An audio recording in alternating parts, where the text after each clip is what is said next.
بسم اللہ الرحمن الرحیم۔ بسم اللہ الرحمن الرحیم۔ السلام علیکم عزیز طلبہ کرام، امید ہے آپ حضرات خیریت سے ہوں گے۔ آج ہمارا صحیح مسلم کا سبق نمبر 5 ہے، جس کا عنوان ہے صحیح مسلم کے تراجم و شروح۔ آگے بڑھنے سے پہلے سابقہ سبق کا خلاصہ دیکھیں گے تو پچھلے سبق میں ہم نے وجوہ ترجیح کتاب مسلم علی کتاب البخاری یہ پڑھی تھی، اور اس کے اندر ہم نے 10 وجوہ کا تذکرہ کیا تھا۔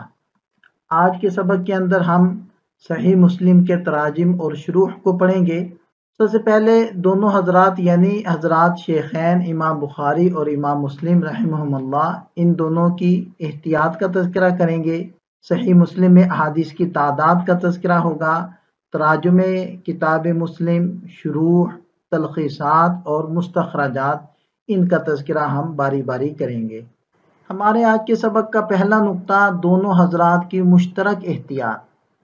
ایک احتیاط بخاری اور مسلم رحمہم اللہ نے مشترک طور پر یہ اختیار کی ہے کہ ان کی کسی شیخ نے اپنے اوپر کے کسی شیخ کا نام اگر کسی صفت یا نسبت کے بغیر ذکر کیا ہے، اور امام بخاری اور امام مسلم اس نام کے ساتھ صفت یا نسبت ذکر کرنے کی ضرورت محسوس کرتے ہیں، تو مثلا اس طرح کہتے ہیں وَبِهِ قَالَ حَدَّثَنَا عَبْدُ اللَّهِ بْنُ مَسْلَمَةَ قَالَ حَدَّثْنَا سُلَيْمَانُ یعنی ابن بلال عن یحییٰ وَهُوَ ابن سعید، اور یوں نہیں کہتے وَبِهِ قَالَ حَدَّثَنَا عَبْدُ اللَّهِ بْنُ مَسْلَمَةَ قَالَ حَدَّثَنَا سُلَيْمَانُ بْنُ بلال عن یحییٰ ابن سعید، تو وضاحت کرتے ہیں یعنی لا کر اور ہوا لا کر کہ یہ تعبیر ہماری ہے اور یہ وضاحت ہماری طرف سے ہے، تو یہ ان حضرات کی احتیاط ہے۔ یہ احتیاط اس لیے کی جاتی ہے کہ یہ بات واضح ہو جائے کہ ہمارے استاد نے اوپر کے شیخ کی یہ نسبت اور صفت بیان نہیں کی تھی، ہم نے وضاحت کے لیے بڑھا دی ہے۔ امام مسلم رحمۃ اللہ علیہ نے اپنی کتاب مسلم شریف 3 لاکھ احادیث سے انتخاب کر کے تالیف کی ہے، چنانچہ وہ منتخب احادیث جو صحیح مسلم میں موجود ہے، ان کی تعداد مکررات کو ساقط کر کے تقریباً 4000 ہے، اور مکررات کو شامل کر کے ایک قول کے مطابق 12000 اور ایک قول کے مطابق 8000 ہے، اور بخاری شریف اس کی احادیث بھی مکررات کو حذف کر کے 4000 بنتی ہیں۔ اس طرح صحیح مسلم میں بخاری شریف کی بنسبت 725 یا 4725 مکرر حدیثیں زیادہ ہیں۔ امام مسلم رحمۃ اللہ علیہ نے اپنی کتاب ابواب کے اعتبار سے ترتیب دی ہے، لہذا در حقیقت یہ کتاب مبوب ہے، لیکن ابواب کے تراجم امام مسلم رحمۃ اللہ علیہ نے تحریر نہیں کیے تاکہ کتاب کا حجم زیادہ نہ ہو جائے، یا پھر ان کے ذہن میں یہ تھا کہ میں اپنی کتاب میں سوائے نبی پاک صلی اللہ علیہ وسلم کے فرامین کے کوئی اور تحریر ذکر نہ کروں۔ مسلم شریف کی بہت ساری شروحات لکھی گئی ہیں، یہ چند شروح آپ کے سامنے ہیں، ان کا تذکرہ ہم آگے جا کر بھی کرتے ہیں تھوڑی سی تفصیل کے ساتھ۔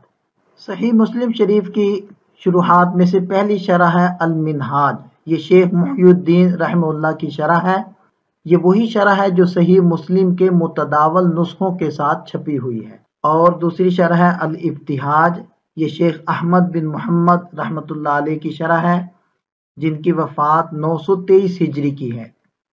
اور اسی طرح شرح ابو الفرج الزواوی رحمۃ اللہ علیہ، یہ 5 جلدوں کے اندر شرح تحریر کی گئی ہے۔ اسی طرح ایک شرح ہے شرح الشیخ ملا علی قاری رحمۃ اللہ علیہ، یہ 4 جلدوں کے اندر شرح ہے۔ اسی طرح المعلم بفوائد مسلم، یہ علامہ مازری رحمۃ اللہ علیہ کی شرح ہے، اور یہ اصل میں ان کی تقریرات درس مسلم کا مجموعہ ہے، یہ 3 جلدوں میں بیروت سے شائع ہوئی ہے۔ اسی طرح اکمال المعلم بفوائد مسلم، یہ قاضی ایاز مالکی رحمۃ اللہ علیہ کی شرح ہے، اور یہ 9 جلدوں میں بیروت سے شائع ہوئی ہے، اور یہ اصل میں علامہ مازری رحمۃ اللہ علیہ کی شرح کا تکملہ ہے۔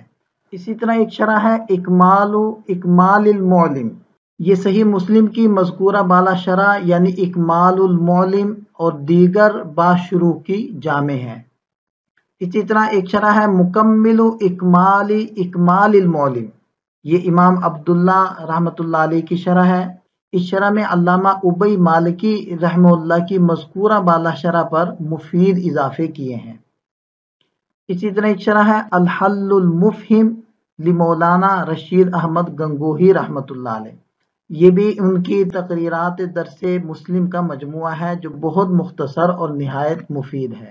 ایک شرح ہے فتح الملہم، یہ مولانا شبیر احمد عثمانی رحمۃ اللہ علیہ کی شرح ہے اور اب تک کی تمام شروح سے زیادہ جامع اور محقق ہے اور نہایت مفید شرح ہے، لیکن مکمل نہیں ہو سکی، صرف کتاب الطلاق تک پہنچی تھی۔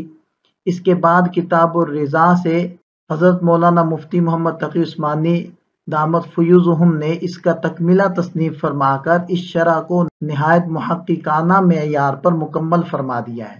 یہ تکملہ 6 جلدوں پر مشتمل ہے۔ یہ تکملہ موجودہ تمام شروح حدیث میں ایک خاص امتیاز یہ رکھتا ہے کہ اس میں پچھلی تمام شروح کے اہم مباحث کو نہایت انضباط اور اختصار اور جامعیت کے ساتھ مرتب کرنے کے علاوہ موجودہ زمانے کے جدید مسائل پر محققانہ بحث کی گئی ہے، جو دوسری شروح میں کہیں دستیاب نہیں ہوتی۔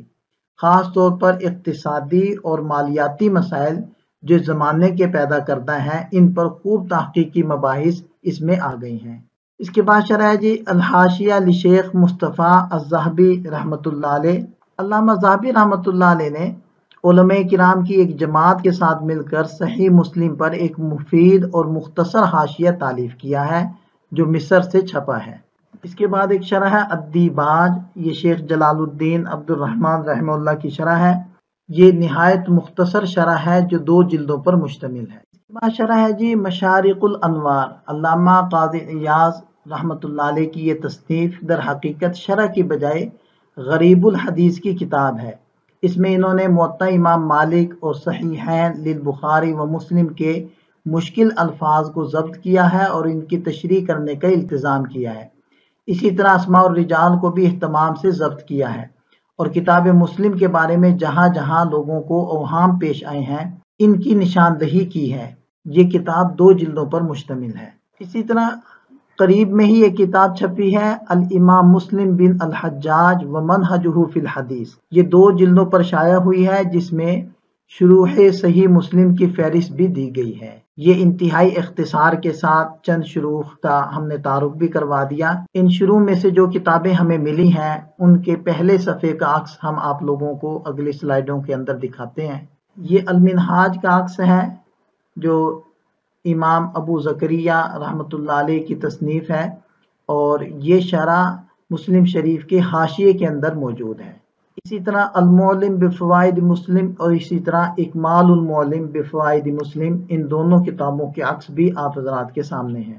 اس سلائیڈ کے اندر اکمال المعلم اور اسی طرح مکمل اکمال الاکمال، یہ دونوں شروع کا تذکرہ آ گیا، اور ایسے ہی الدیباج، یہ بھی اس کا عکس بھی آپ حضرات کے سامنے ہے۔ اسی طرح یہ مشارق الانوار ہے جو 2 جلدوں کے اوپر مشتمل ہے، اور الحل المفہم علامہ گنگوہی رحمۃ اللہ علیہ کی شرح، یہ دونوں کے عکس۔ یہ فتح الملہم ہے علامہ شبیر احمد عثمانی رحمۃ اللہ علیہ کی، اور یہ تکملہ فتح الملہم ہے حضرت مولانا مفتی محمد تقی عثمانی دامت فیوزہم کی۔ دوران اسباق جن شروع سے ہم استفادہ کریں گے ان میں سے ایک فتح الملہم اور تکملہ فتح الملہم بھی ہیں۔ اس کے بعد ہم تذکرہ کرتے ہیں تلخیصات صحیح مسلم کا۔ تلخیصات سے مراد مختصرات صحیح مسلم، تو اس میں یہ 3 کتابیں آپ حضرات کے سامنے لکھی ہوئی ہیں۔ ایک تو تلخیص کتاب مسلم، یہ احمد بن عمر القرطبی رحمہ اللہ کی ہے جس کا عکس بھی آپ حضرات کے سامنے ہے۔ اسی طرح امام ذکی الدین رحمہ اللہ کی مختصر ہے، اور امام سراج الدین عمر بن علی رحمہ اللہ کی بھی ایک مختصر جس کا یہ تذکرہ یہاں کیا گیا ہے۔ آخر میں ہم تذکرہ کریں گے مستخرجات صحیح مسلم کا۔ مستخرج کسے کہتے ہیں؟ ہوا ان یأتی احد العلماء ویروی احادیث الکتاب باسانیدہ ہوا لنفسہ من غیر طریق المؤلف، کہ کوئی بھی محدث